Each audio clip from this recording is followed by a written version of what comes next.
Mr. Begley, members of the board, we do have 2 items for board discussion this evening.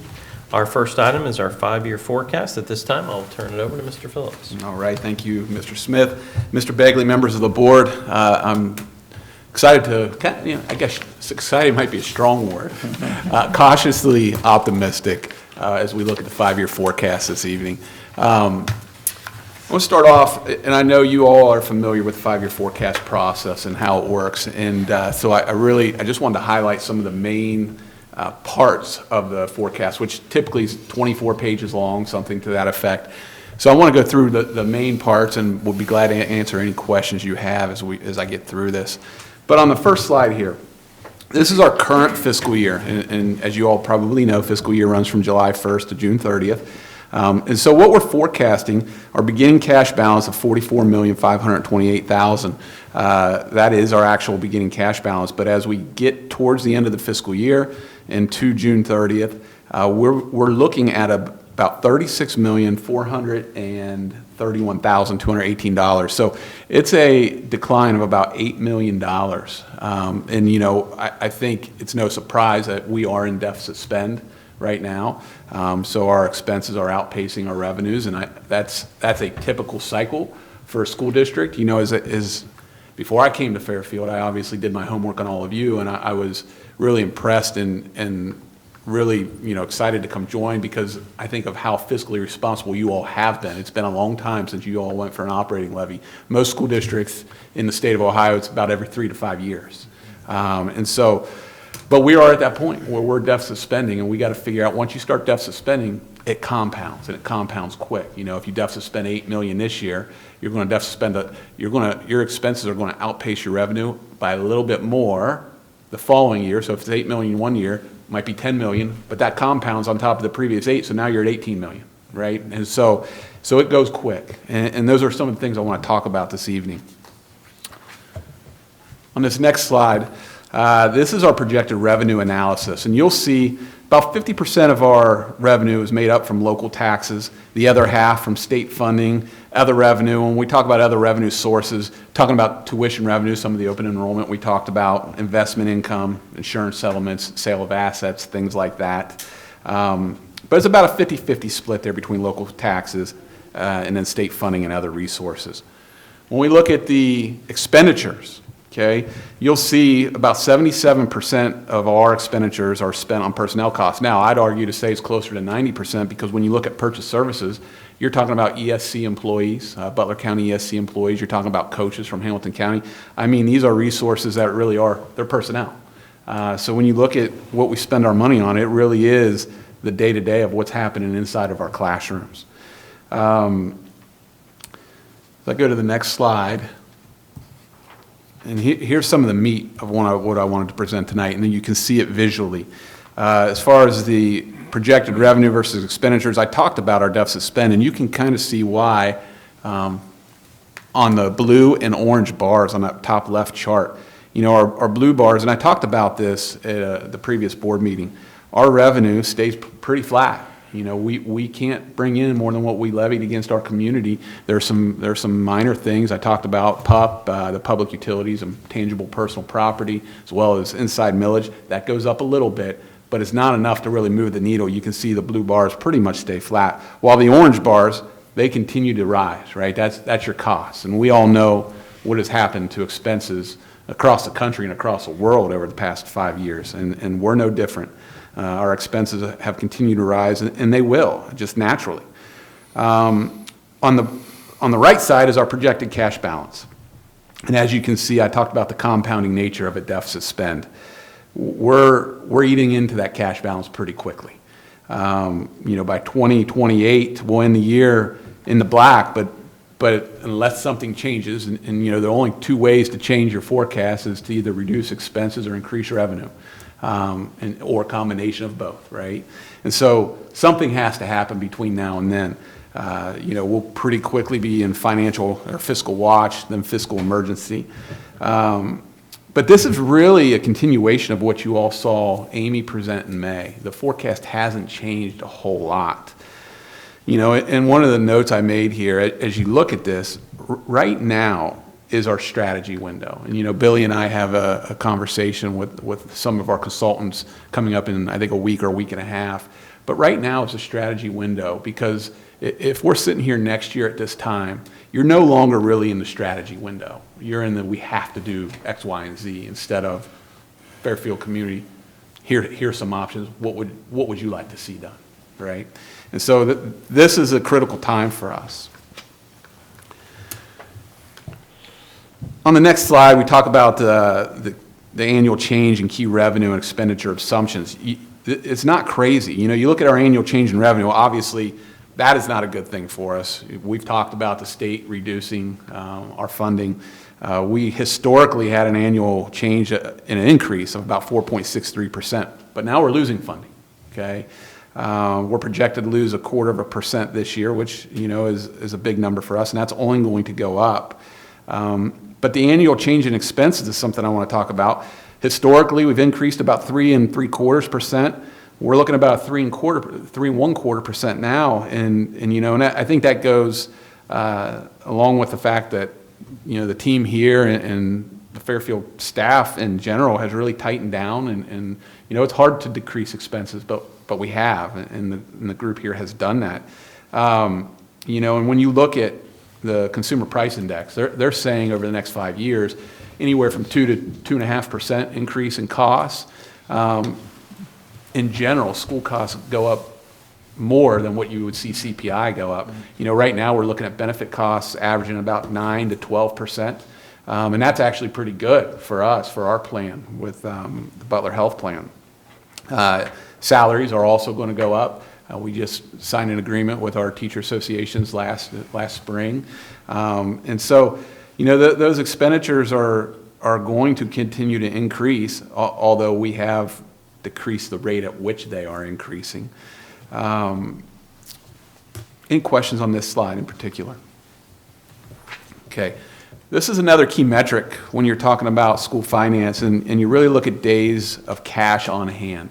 We don't, you know, one of the things I looked at when I came to Fairfield was our board policy, and we don't have a policy, at least that I could find, regarding days of cash on hand and when you look to go back to the community. But typically it's, you know, a good rule of thumb is 60 to 90 days of cash on hand is what you want to have.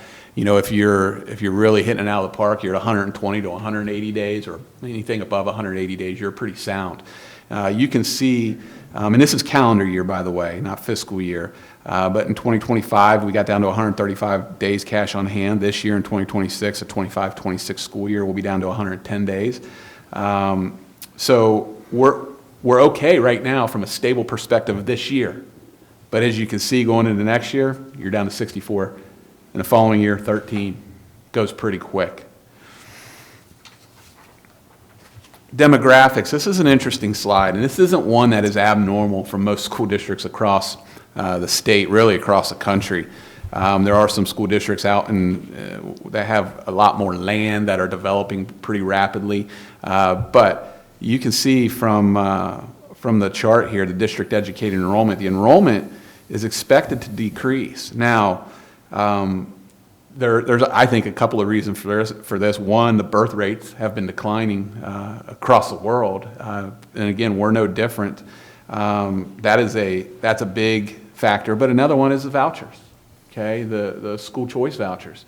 You know, folks are able to and anyone, you can make $6 million a year, and you're going to get some money to send your kids other places. And so I think that's part of we've talked about this before too, the constant attack on public education. There's, you know, I think anybody on this up here is in favor of parents having a choice to where they send their kids, but the problem is using public tax dollars to do it is not something that I think any of us would agree with here. And I don't mean to speak for anybody on the board, but I would assume that's how everyone feels. But that takes a chunk out of what we're doing. That's a pretty big hit to all public school districts across the state of Ohio. Our per pupil expenditures in 2025, so this past year, we were at $13,981, and this is minus any advances out. And you guys know we do some advances in and out, but this doesn't count the advances. But what I really want to talk about is that from a per pupil expenditure standpoint, Fairfield City Schools, we're the 4th lowest of 10 districts in Butler County, and we're the 5th lowest of 32 districts in Butler and Hamilton combined. So you guys are, as a district, we've been very, very fiscally responsible, I think, in how we're spending the taxpayer dollars. The state average right now is $16,577 per kid, and I should say right now, that's last year. Those are the numbers we have right now. Fairfield's at $13,499, and that's with the advances. What you see on this chart is less advances, but it's pretty similar. Going to the next slide. The daily cost per pupil is about $78 going into fiscal year 26. And then the pupil expenditure support, the residence property owners portion is about 29% of that, and state, federal, business taxes and others portion is about 71%. My last slide, this is our current forecast compared to the prior. I told you it was pretty close. You'll see total revenue is under by about $3.3 million. When you look at that number, you think that's a lot, but when you look at the budget as a whole, it's only 3%. And then current expenditures are under by $1.5 million relatively, and it's about negative 1.2%. So we do have some decisions to make. Like I said, now is the time for strategy and really thinking about what those options are. As I mentioned, Mr. Smith and I have a meeting with one of our financial consultants coming up over the next week and a half, and we're going to have many more conversations with you all as well to talk about what's next.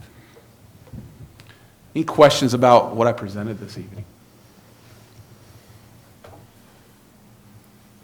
Maybe more of a statement question. You pointed out the fiscal year and the 77% of the personnel cost, and an adjustment to that per you was the up closer to 90 because some of that is hiring outside the county, and I don't know if we have heard that before, probably knew that, but thank you for bringing that up. That kind of shows that most of that cost is in that personnel piece. And you made another comment about how fiscally responsible we've been, and it's really Mr. Smith and the admin team up here that's really been cognizant of that. And since I've been on since 2020, 2019, something like that, it's been a constant conversation of how can we save money, how can we reduce costs and spending. And the one I usually bring up is Mr. Perry with the buses. We've been cutting back on buying buses, maintaining them properly so it'll last longer. And so to your point about the 3 to 5 year lasting of a tax levy, we've stretched it to 12, 13 years, and that's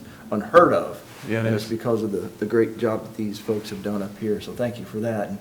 But this information needs to be brought out, and you're simplifying it as best as it can be simplified. Yeah. So thank you so much for that explanation on some of this stuff.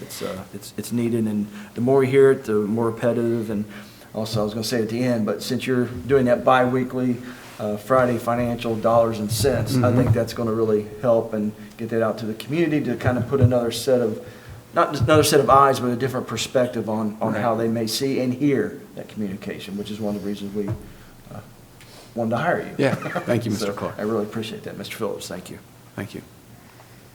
I have a couple of technical questions. First, thank you for putting this all together, because I'm sure, I mean, I don't have like a finance background or anything, so it's like, trying to take a sip of water from a fire hose, trying to sort through all this stuff, and Right. you've made it in a very readable format.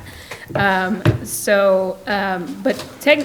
for my technical questions, when it talks about the current fiscal year projected financial analysis, is this fiscal year 25 or 26? This is fiscal year 26. Okay. Yeah, it always kind of runs, the second half of that year is the year that you're using. So this is fiscal year 26, and then once we hit July 1st next year, we go into fiscal year 27. Okay, because I got used to the way Mrs. Lane did it. Not that there's anything wrong with the way she did it or the way you did it. And then I adjusted to Mrs. Lee. And I like to go back and look at past forecasts and see how did we actually end up when I go over these things. So I just thought Yeah. I'd ask. So I know I'm comparing apples and apples, as far as the year goes. And then my second question is, how is the per pupil expenditure actually calculated? Well, there's a couple different methods, and actually there's 2 ways that are reported to the state. But generally speaking, it's all your expenditures out of your general fund divided by your average daily membership of your ADM, how many students you have. And so that is a simplified way to say it, but it's general fund dollars divided by your ADM. Okay, thank you. I think you've done a great job with all the charts and the explaining it.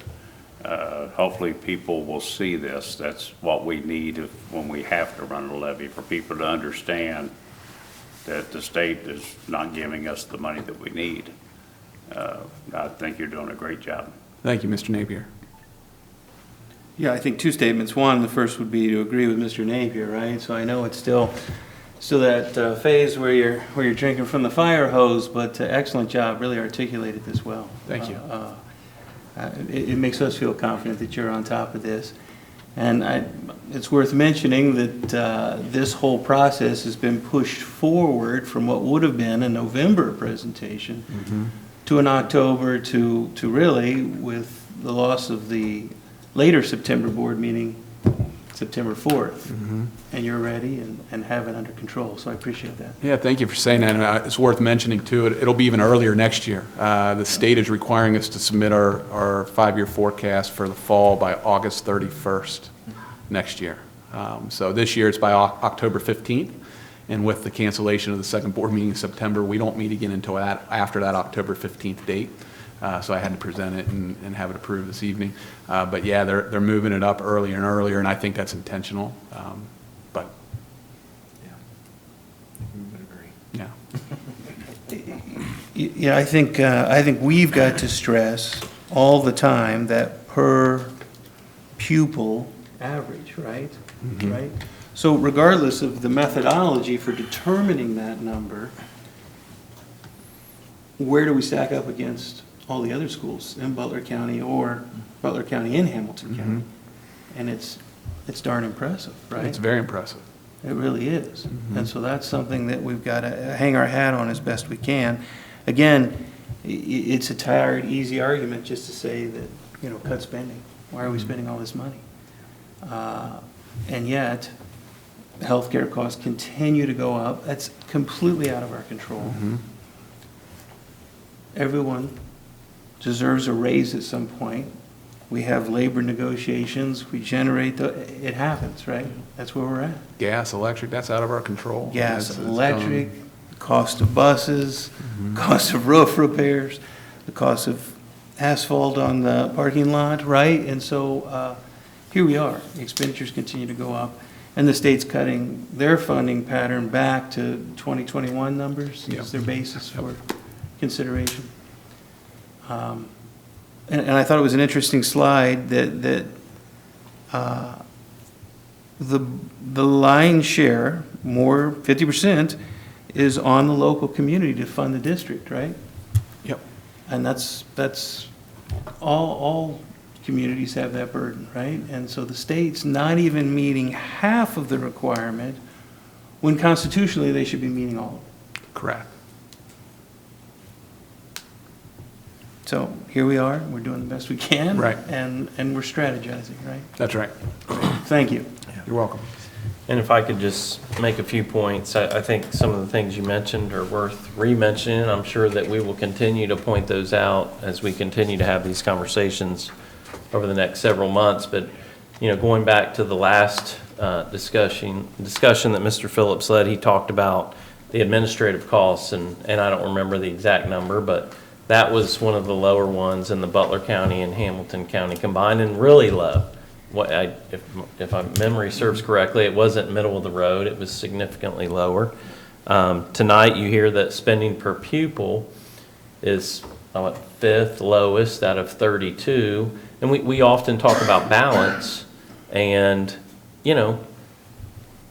think about that. If you're a parent of a student in the district, while we want to be fiscally responsible, we also want to provide a sound educational program for the students and families we serve. And so the argument on the other side might be, why are we so low when everyone else is spending more money per pupil?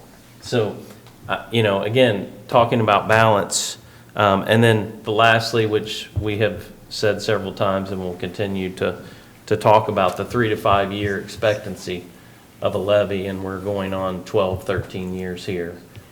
Combine that with those other two things, and again, I just think those are things worth repeating, and I'm sure that we will share that information repeatedly in the near future. So, thank you, Mr. Phillips.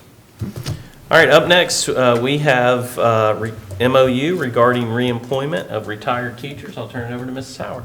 Thank you, Mr. Smith. Mr. Begley, members of the board, I'd like to discuss with you tonight a possible MOU with the FCTA regarding the reemployment of retired teachers.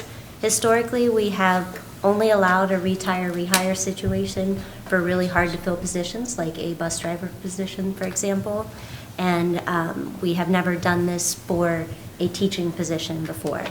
But after doing some research, we found that there are potential benefits to allowing a retired teacher to be reemployed by the district, because if done right, it offers us some cost savings for the district, while still giving our students then access to very highly experienced educators who are already trained in all things Fairfield, and we can bring them back and pay them at a lower rate than what we would be paying them if they were to not retire. So I emailed you a draft of that MOU regarding this, and it explains what it would look like if we at Fairfield were to move forward with doing so. And I'm sure you noticed as you looked through it that it clearly states that the reemployment is not guaranteed simply because an employee requests it. Any decision to rehire would remain at the sole discretion of the district and could be based on a variety of different considerations, including district needs, program direction, and then leadership priorities. It would also be, for anyone that we did this for, it would be a one-year contract that automatically expires at the end of each school year, which allows for the district to then reevaluate our needs and annually and determine if we want to continue to offer this again to that person the following year. The part that's really important to note on there is that the MOU also specifies that any reemployed retiree would return at step 0 on the salary schedule. And this is where you would see those significant cost savings that I mentioned when I very first started speaking. You'll also notice that there's additional provisions included to ensure that there is a reduced cost to the district, such as inability for certain contractual benefits, like access to tuition reimbursement or severance or the sick bank, things like that. I wanted to make sure I shared with you that I have had conversation with Mr. Etter, the FCTA president, and he, I was not surprised, was very much on board with this MOU and is very grateful that we're considering it, because I wanted to make sure it was something he was, that the union would be interested in if we're going to pursue it. And he is very grateful and believes that this will be a good win, and I agree, will be a good win-win situation for both sides. Districts who are already doing this, Deer Park, for example, where Mr. Phillips comes from, and talking to people who are doing it, say that this is a no-brainer, and that if we do this, we can and will be able to save money as long as we do it right. And that's why we're looking at the MOU and making sure we have the correct language in place to make sure that it would ensure cost savings while keeping high-quality, experienced teachers working with our kids. So pending any questions that you have, I would be recommending at our next board meeting in October for you to approve this MOU so that we could possibly start engaging in that cost savings with some of this upcoming year's retirees for the following year. Any comments or questions in regards to this? Well, I think what people need to understand, because I've heard it from people, well, they're double dipping. Yeah. Well, we're not paying their retirement. We are not. They paid into their retirement, so they're coming back at a lower cost to the school. I mean, I think it's a great thing. But people don't understand why they're double dipping. Well, Right. It's a very strong misconception, which is why I wanted to, you heard me say it several times, this Yeah. is a cost-saving measure.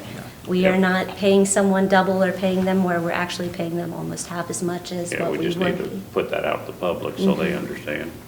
Well, I think it's great, teachers that retire and want to come back, and, because, they're used to our school, they're used to the students. I think it's a great thing. Yep, we have a lot of great teachers that still have what I say, they still got a lot of gas in the tank and they want to keep going, but they're at that point of, being first eligible to retire, and this is an opportunity for us to keep them around and keep them working with our kids. Now, is that also for the non-certified? This is specific to just the FCTA members. So it wouldn't be EAs and security and things like that? It's not currently in there. so I can't come back next year. So then, with the state retirement system, and I'm forgetting the acronym we use for that. STRS. Okay. They've changed, that's kind of been a moving target to a little bit of a degree, right? And they've changed, and so we had some retirees last year that made that decision. So those are the kind of people that we're looking at that may be interested in coming back and having the opportunity. They couldn't pass up the opportunity to retire, right?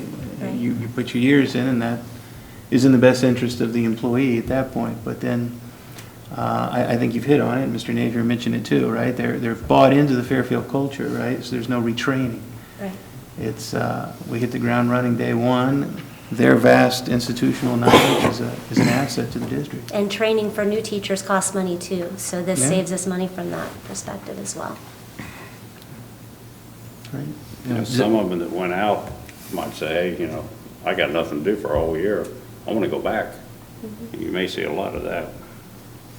You use the word no-brainer, and that's exactly what was in my head. This is simplistic and makes sense. To get back, everything's already been said. The teachers want to come back. They're tenured, they know it, they love the culture, and that says a lot again about Mr. Smith and all of you, the culture that you have built that entice people to want to come back. And again, this is being good stewards in a roundabout way of saving money, doing right by the taxpayers' dollars, and being cognizant of how we spend those, which is saving money. And so thank you for that. Thank you. Great. Thank you.